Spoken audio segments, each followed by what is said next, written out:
Welcome back, everybody, to WWTA News. Thank you again for stopping by to see what's going on. As usual, we will be going through some news articles today, seeing what's going on in the world of finance, economics, and crypto as well. But before we jump into these articles, could I get you to hit that like button if you have not already done so? It's greatly appreciated. And also, if you have any family, friends, or loved ones who you think could use any of this information, please feel free to share them a link to the video. Now, let's jump into these articles because we got quite a few. It's a lot of things going on out in the world right now. So let's go ahead and jump to these articles. So the first article here is Tether to issue sterling pegged stablecoin. USDT, a sterling pegged stablecoin. Says here, Tether, the issuer of the largest US dollar-pegged stablecoin, plans to expand its offerings with the introduction of GBPT, a stablecoin pegged to the British pound, according to a press release. So if this isn't something, right? We know we've seen USDT attached to the quote-unquote dollar, and they had to prove all this stuff. And I never even checked back to see if they did. But USDT had that competitor step in, USDC, so it looks like USDC is going to really need to work harder competing against this. But Tether is definitely making some pretty good moves. So we definitely, as a stable coin, I know I've probably talked about this before, but as a stable coin, it gives people that safety net to spend in, obviously, and to hold, and some even can, stake to get a percentage back, which is basically no different than a dividend, which of course you pay taxes on. So, but it's awesome to see that they're moving into pegging their stablecoin to the sterling, the British pound. Says the token will be issued in July and will become the company's fifth stablecoin. It will join US dollar pegged USDT to euro pegged EURT, offshore Chinese yuan pegged CNHT, and the Mexican peso pegged MXNT. So, Tether is, you know what? Is this not a central bank digital currency without them having the control and power over it? It's really no different. When I'm looking at this, you can see here euros pegged to their version of Tether.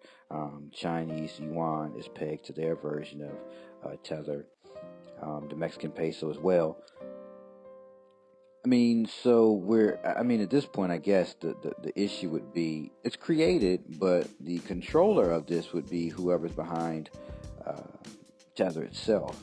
So at this point, it would probably be more beneficial if each nation were responsible for their own stablecoin, which could potentially make it a central bank digital currency if they took control over it or took the major holding power of it. So again, I would assume, I could be wrong, but I would assume that based on you holding the majority of the stable coins as the country itself, you would have the majority voting rights on what happens to the stable coin, the currency. So I would only speculate that it would be beneficial if each country, and they probably do, which would make it a sneak tip central bank digital currency, right?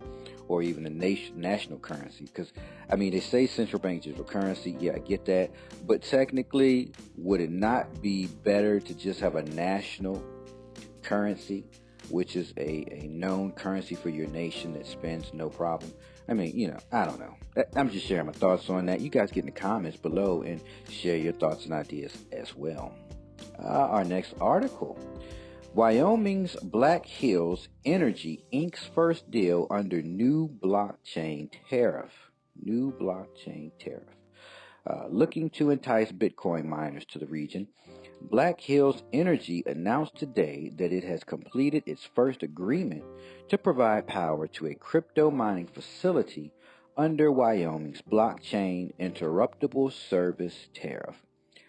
Right, because you can't have You know what I'm saying? These Bitcoin miners drop in power because then, I mean, you have other Bitcoin miners that are also doing the same thing, but when you talk about large numbers, you'll be messing up different block transactions. So it's like, yeah, you can't afford that. But I see here interruptible service tariff. It's pretty interesting. All right, but it goes on to say the company says the unidentified facility will be one of the largest Bitcoin mining operations in the region and is expected to be operational and purchasing energy by the end of the year. I wonder who would be backing this facility in Wyoming, right? But it's interesting nonetheless because it lets you know the U.S. is not running away from crypto. I think I've said this over and over again. They're not going to get rid of it. It's the new system and they need it.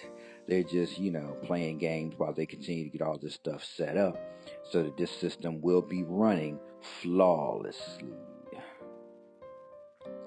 In our next article, it says eBay acquires NFT marketplace known Origin for an undisclosed amount. We're not going to tell it. We're going to keep quiet, right?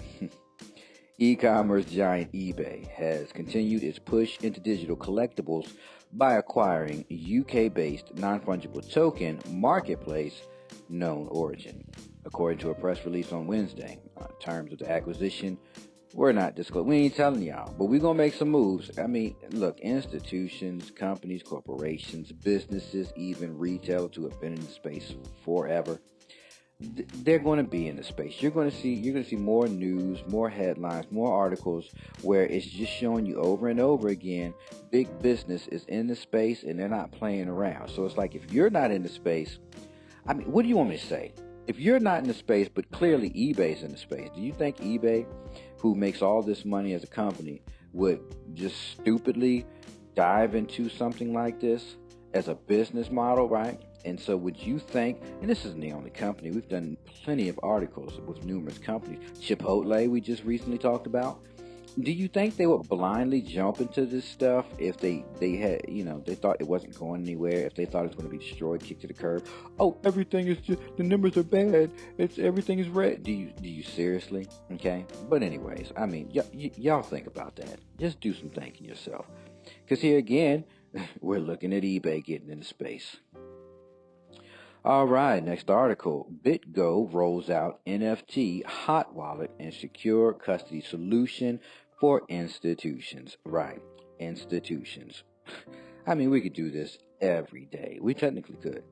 Institutions are getting in the space. BitGo, a provider of digital asset custody, security, and liquidity services, has introduced a new non-fungible token, hot wallet, and custody solution geared towards institutions. Aimed at marketplaces, retail platforms, and NFT portfolio holders, the service will enable BitGo's 700 institutional clients to securely receive, hold, and send NFTs, the company announced on Wednesday. Two things I want to stop here and just discuss. 700 institutional clients. 700. This is under BitGo's watch. 700 institutional clients.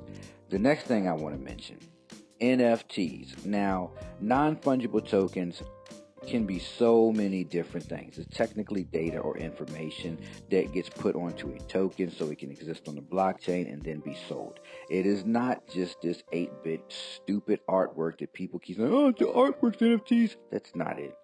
We've been down this road so many times, and I just got to keep reminding you all, when you see stuff like this, non-fungible tokens is going to be the new wave of how things get sold and get ownership, especially when it comes to documents, okay? This just, it nips everything in the butt. So, 700 institutional clients? Come on, y'all. Come on, pay attention, right? It's written all over the wall. All right, but let's continue. It says the NFT space has seen massive growth in the past year, along with an increasing set of use cases and applications. More builders are solving real-world problems, and more investors are participating. What's been missing is the institutional infrastructure to protect these digital assets and their owners, said Mike Belshi, CEO of BitGo. So Mike is definitely trying to put things together and he's going to get it done. Obviously, with 700 institutional clients, he's getting it done. They believe in him, and you're not in the space because what? Right. Pay attention. Don't get left. I'm not a financial advisor. I'm just a guy reading articles and talking about this stuff. So you guys, you gents and ladies, figure out what y'all want to do for the future. Next article, Binance US launches zero free Bitcoin trading. I don't trade in Bitcoin, but if I did, no charges? That's got to be great.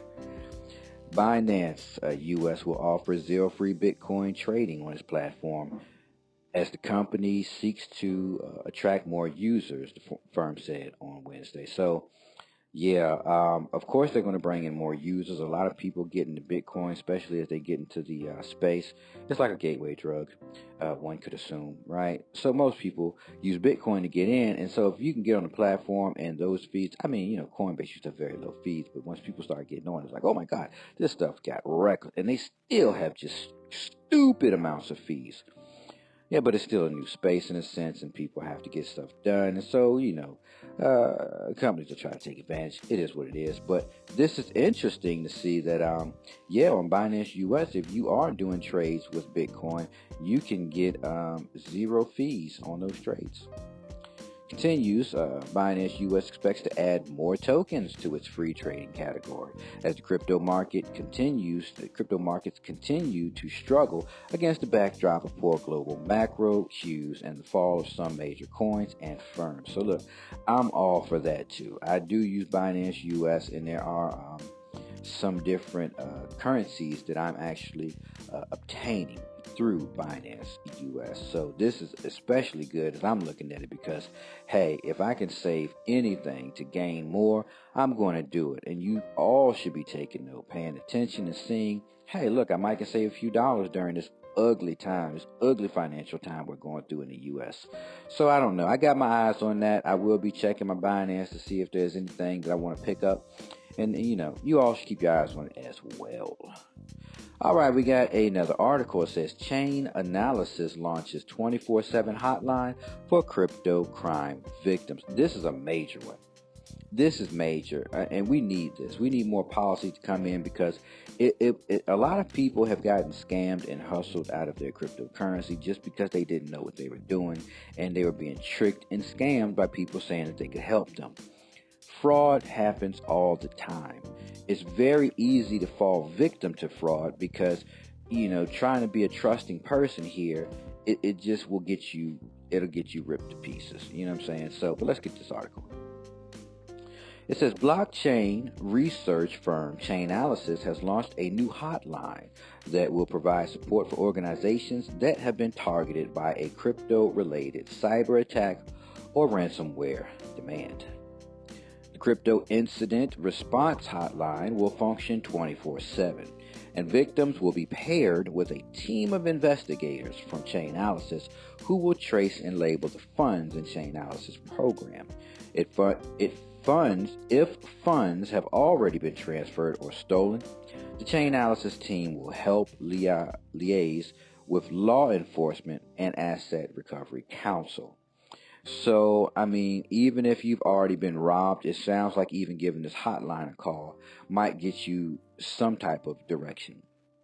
Now, we know all transactions can be tracked, so it's really a team like something coming from Chainalysis is important, and more crypto firms should be popping up because of this to allow tracking, because all it is tracking. Once you make that transaction, if someone's taking it, it's so many ways to just look at this, but this is important that we see something like Chainalysis doing this, and we need to see more crypto firms coming out and doing things like this, because this will bring ease and relief. And not only that, it's going to catch a lot of people committing those nefarious activities or stealing people's cryptocurrency.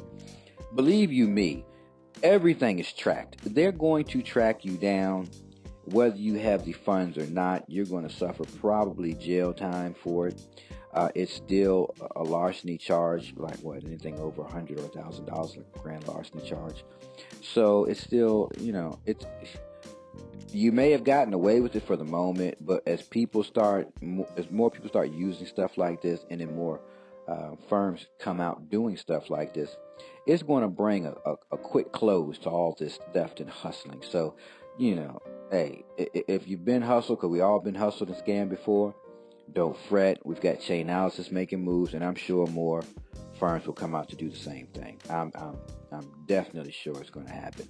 All right, so it looks like we've come to the end of the road on our news today. I do thank you all for stopping in and joining us to see what was going on in the world. The markets, they're still low.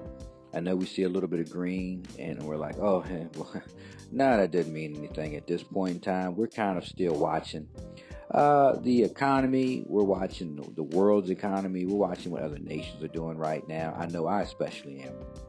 I'm watching what's going on in Russia. I'm watching what's going on in other countries inside the continent of Africa. And so just, seeing what other nations and countries are going to do will, kind of better determine where we're going the next few months. In the U.S., we're looking at more interest rate increases. So, they say that, this is going to help inflation, but technically I only see it making it worse, just from my point of view and the way I see it. And so that still means that our markets are going to be down for a while. I especially think it's going to be down when it comes to stock, based on the fact that stock is based in dollars, and the dollar's not looking good. Everybody's running away from it. So I think the dollar, as Jerome Powell said, can only, in a sense, be saved if they move into crypto and stable coins. So we'll see how all that pans out. But anyways, I hope you all enjoyed this. If you did, hit that like button. And again, if you have any family, friends, or loved ones who could use this information, share the link. And I will catch you all in the next episode. Thank you again.